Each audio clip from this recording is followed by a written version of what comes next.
bagaimanakah menjaga rasa bersyukur kenikmatan dari Allah Subhanahu wa taala yang terkadang manusia lupa dengan nikmat yang Allah berikan. Silakan.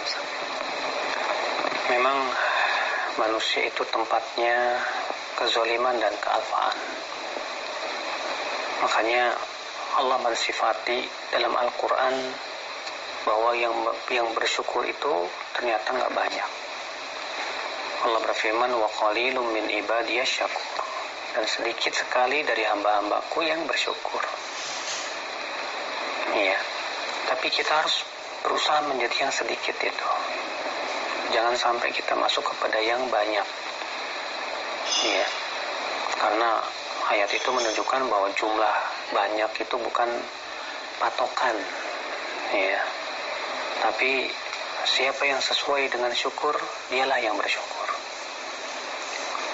Lalu bagaimana supaya saya bisa mensyukuri nikmat-nikmat Allah itu?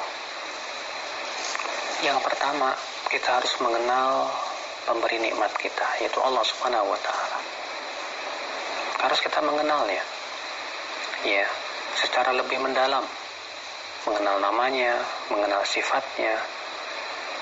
Yang kedua, kita berusaha untuk mencintainya dan takut kepadanya. Karena dengan cinta kepada Allah itulah yang akan melahirkan semangat untuk mendekatkan diri kita kepadanya. Dan dengan takut kepada Allah itulah yang akan menyebabkan kita meninggalkan larangan-larangannya.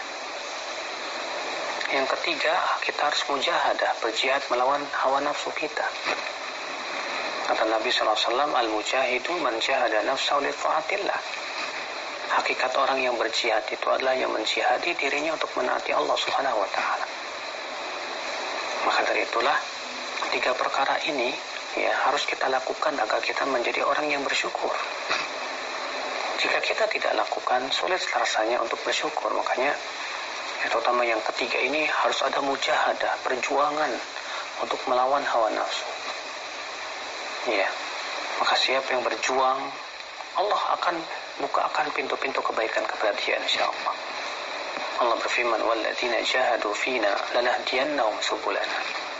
Dan orang-orang yang berjihad di jalan kami, berjuang ya melawan hawa nafsunya, maka kami akan berikan hidayah dia kepada jalan-jalan kami yang lain, berupa kebaikan-kebaikan, pintu keikhlasan, pintu rasa takut, pintu rasa cinta, dan yang lainnya.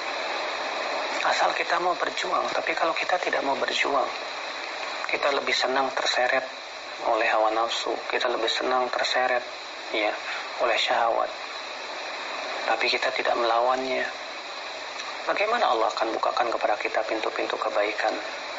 Maka tiada lain adalah kita harus selalu berjuang. Setiap kali ada keinginan yang tidak, kita harus berjuang melawannya. Setiap kali syahwat kita menggebu untuk berbuat maksiat, kita harus berjuang melawannya. Walaupun tentunya sepandai-pandainya yang namanya tupai melompat, akhirnya jatuh juga. Allahu a'lam. Nah.